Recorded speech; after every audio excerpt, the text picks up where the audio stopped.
ગામડું ગામ અને એક એવો ગરીબ માણા, ગરીબાઈ આંટો લઈ ગયેલી ભાઈ. ભગત બાપુએ ગરીબી વિશે લખ્યું છે કે મારી ગરીબા એ ઓલા મંદિરો સાંભળે,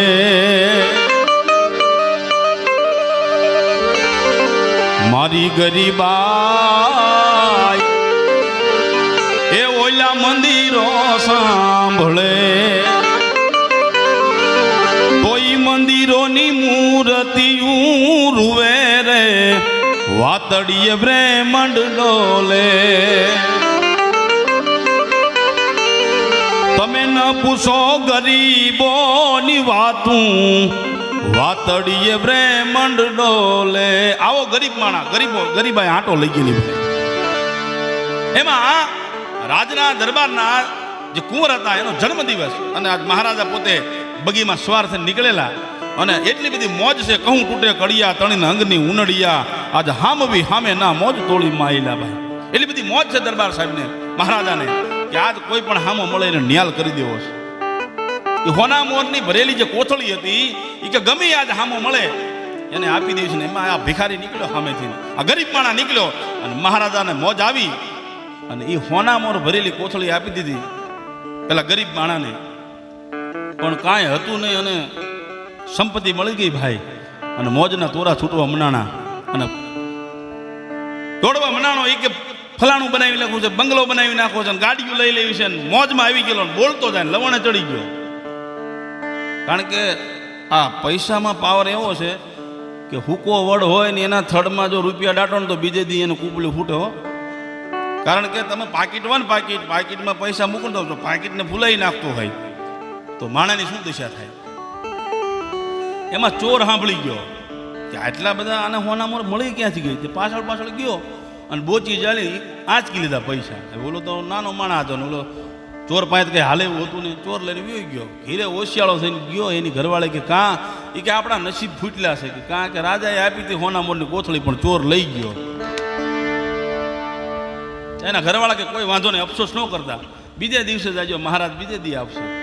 બીજે દી પાછો એ ભિખારી એ સ્થળે બેઠેલો, અને મહારાજાની સવારી નીકળી, મહારાજાની નજર પડી, બગી ઊભી રાખી. એ કે ભલામણા કાલ મેં તને હોના મોર ભરેલી કોથળી આપી દીધી, તારી હાથ પેઢી ખાય ને તોય નો ખૂટે એટલું ધન હતું એમાં, અને પાછો તું ભીખ માગવા આવ્યો. લાલચું શું? કે બાપુ લાલચું નથી. કે તો એ કે તમે કોથળી હોના મોરની ભરેલી આપેલી પણ મારા ભાગ ફૂટલા છે ને તો ચોર લઈ ગયો. તો મહારાજા કે કોઈ વાંધો નહીં, કિંમતી જે હીરો હતો ને એ હીરો માણસને આપી દીધો કે હાલે આ પણ તારું દાળદર ભાંગી નાખશે, આ પણ તારી ભૂખ ભાંગી નાખશે. હીરો લઈને ગયો અને પછી એને એમ થયું કે આ વખતે કોઈને કહેવું નથી. ઓલી વખતે બોલતો જતો ને એમાં ડખો થઈ ગયો, એટલે કોઈને કહેવું નથી. સાનો માનો ઘરે ગયો અને કરવું શું? પછી ગોળો એના ઘરવાળાએ કાઢી મૂક્યો તો નામ અભરાયમાં મૂકી દીધેલો ગોળો, ઊંધો ગોળો હવળો કરીને એની અંદર હીરો મૂકી દીધો. એને એમ તો કાલ નિરાતે જઈને વેચી આવું. એમાં વહેલા એના ઘરના જાગ્યા પાણી ભરવા, અને એ પહેલાં તો ઠીકરાના ઠામ પાણી ભરવા માટે એમાં ઉમરે ઠેસ આવી, પડી ગયા, ગોળો ફૂટી ગયો. એના ઘરવાળા કે અત્યારે ક્યાં લેવા, અભરાય ઉપર મૂક્યો તો ઉતાર્યો ભાઈ. એમને જ ખબર નથી કે આમાં કરોડો રૂપિયાનો હીરો એને મૂક્યો છે. એમને એમ લઈને નદીએ ગયા અને પાણી થોડુંક નાખીને બોલો અંબે માત કી જાય પૂરું કરી નાખ્યું ભાઈ. હવે એ હીરો જેવો નીચે પડ્યો એમાં એ માછલી હીરો ગળી ગઈ, અને આ જાગ્યો અને આમ ગોળો જોયો તો અભરાય ઉપર ગોળો નહીં. એના ઘરવાળાને કે ગોળો ક્યાં ગયો? એ કે હું પાણી ભરવા વહેલી જાગી, એમાં આપણો ગોળો જે હતો પાણી યારે ફૂટી ગયો, પછી અભરાય ઉપર ઉતાર્યો. એ કે ગાંડી તને ખબર છે એમાં કરોડો રૂપિયાનો હીરો મેં મૂક્યો હતો.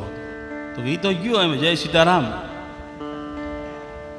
કારણ કે ભાગ નબળા હોય ને એ માણા બધે મોડો જ પડે બિચારો.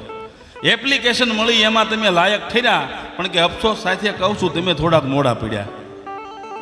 જરાક ફેર પડી ગયો, ધીમા પગથિયા ચડ્યા, હમણાં ગાડી ઉપડી જઈ તમે થોડાક મોડા પડ્યા. અરે પાત્ર તમે લાયક છો, અમને દેખાવમાં પણ ગઈમાં, પણ હમણાં બીજે અમારું નક્કી થઈ ગયું, થોડાક તમે મોડા પડ્યા. બહુ રાહ જોઈ તમારી તોય તમે નો આયા, હમણાં પ્રાણ તજી દીધા તમે થોડાક મોડા પડ્યા. ભાગનો નબળો માણા બિચારો બહુ મોડો પડ્યો. ત્રીજા દિવસે એ જગ્યા ઉપર ભીખ માંગવા બેસી ગયો ને ત્યાંથી મહારાજાની સવારી નીકળી. દ્રષ્ટિ પડી મહારાજાની કે આ માણા તો બહુ લાલચું લાગે છે.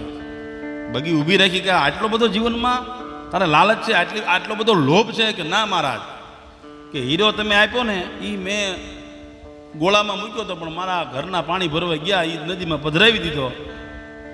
પછી રાજાને એમ થયું કે આ રાજાને વાત માન્યામાં ન આવી. પછી 2-5 આના હતા એ આપી દીધા કે હાલે. 5 આના લઈને જતો અત્યાર સુધી એને પોતા માટે વિચાર્યું તો, પણ હવે એને મનમાં એવું થયું કે આ 5 આનાથી મારું જ કંઈ વળવાનું નથી. બરોબર નદીના કિનારે આમ નીકળ્યો, એમાં એક શિકારીએ માછીમારે માછલીને ઝાડમાં નાખી અને બારી કાઢી લઈને માછલી તડફડ્યો.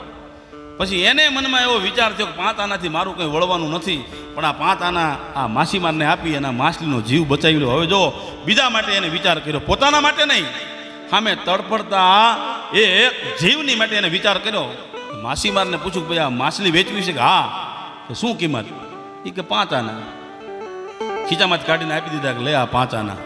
અને એના પાત્રમાં જે માછલી તડફડતી હતી, પછી પોતાની પાસે પાત્ર હતું એ પાણી લઈ અને એ જે એના પાત્રમાં પાણી નાખ્યું એટલે માછલી તડફડતી અને પાણી મળી એટલે એને થોડીક રાહત થઈ અને આમ ઉપાડીને જ્યાં નદીમાં નાખવા જ ગયો ઓલો પેલો માણસ. હવે એ જ માછલી હીરો ગળી દીધો. આમ જ્યાં પાણીમાં પધરાવા ગયો ને ત્યાં હીરો મોઢામાં જ બારો નીકળી ગયો અને હીરો નીચે પડ્યો. માછલીને પાણીમાં પધરાવીને પણ હીરો એનો મળી ગયો. ને આમ જોયું કે ઓહો, આ તો કાલ મહારાજા સાહેબે આપ્યો તો એ જ હીરો. અને રાજી થઈ ગયો કે મળી ગયો. એમાં ઓલો ચોર કાલ એને જે કોથળી ચોરીને ભાગી ગયો તો એને દાટેલી કોથળી, એને મને આ રાજાને કહી દે છે સજા થાય છે બીજે દી. હવે એ પોતે કોથળી લેવા આવેલો, બરોબર, આમ કોથળી કાઢેલી ને આને કીધું કે મળી ગયો તો કોથળી નાખીને ભાગ્યો કે હાલે તારી કોથળી, કોઈ કહેતો નહીં. હીરો મળી ગયો, કોથળી મળી ગઈ. શું કામ? કે બીજા માટે એને વિચાર કરેલો, અસ્તિત્વ એ મદદ કર્યું, એનું ખોવાઈ ગયેલું છે ને એ બધું પાછું મળ્યું. ત્યારે સાધુ મહાપુરુષ છે ને સાહેબ, કોઈ દિવસ પોતાના માટે નથી વિચાર્યું, બીજા માટે વિચાર્યું. અન્નક્ષેત્રો ઊભા કર્યા કોના માટે? બીજા માટે. સાધુ કે ગામ અહીંયા એક જ ઘર હોય, એને અન્નક્ષેત્ર ખોલવાની જરૂર જ નથી, પણ એને સાહેબ બીજા માટે વિચાર કર્યો છે ને હંમેશા. એટલા માટે એ પૂજનીય છે ને એટલા માટે એને પગે લાગવું પડશે જગતના ચોકમાં. કે સાગર જેવડા દિલડા જેના એક દીનો સલકાય. સાગર જેવડા દિલડા જેના એક દીનો સલકાય. પણ ઝેરના ઘૂંટડા જીરવી જાણે, ઝેરના ઘૂંટડા જીરવી જાણે, અમૃત બીજાને પાય સાચા. સાધુડા એમ ઓળખાય હરિરસ પીવે બીજાને પાય. એ સાચા સંતો એમ ઓળખાય હરિરસ પીવે બીજાને પાય. સાધુ હંમેશા પોતે દુઃખ સહન કરી, પોતે યાતનાઓ વેઠી અને હંમેશા એને જગતનું વિચાર્યું, બીજાનું વિચાર્યું છે ને એટલા માટે પૂજનીય છે, એટલા માટે એને પૂજવા પડે. બાકી જગતમાં વહી જવાનું છે બધાને, પણ અહીંયા એવા કામ જો કરી જવાનું તો જગત તમને યાદ કરે. દેસાણી પરિવારના આંગણે મળ્યા છે ત્યારે વધારે સમય ન લેતા, પણ સાધુ જે છે એના હૃદયની અંદર સાધુ કરુણાની મૂર્તિ છે. તુલસીદાસ મહાત્માએ સંત વંદનામાં ઘણી બધી ચોપાઈઓ લખી, પણ 2-3 ચોપાઈ એટલી બધી પ્રિય છે ભાઈ, કે મૃદુ મંગલમય સંત સમાજુ જો જગ જંગમ તીર્થરાજ.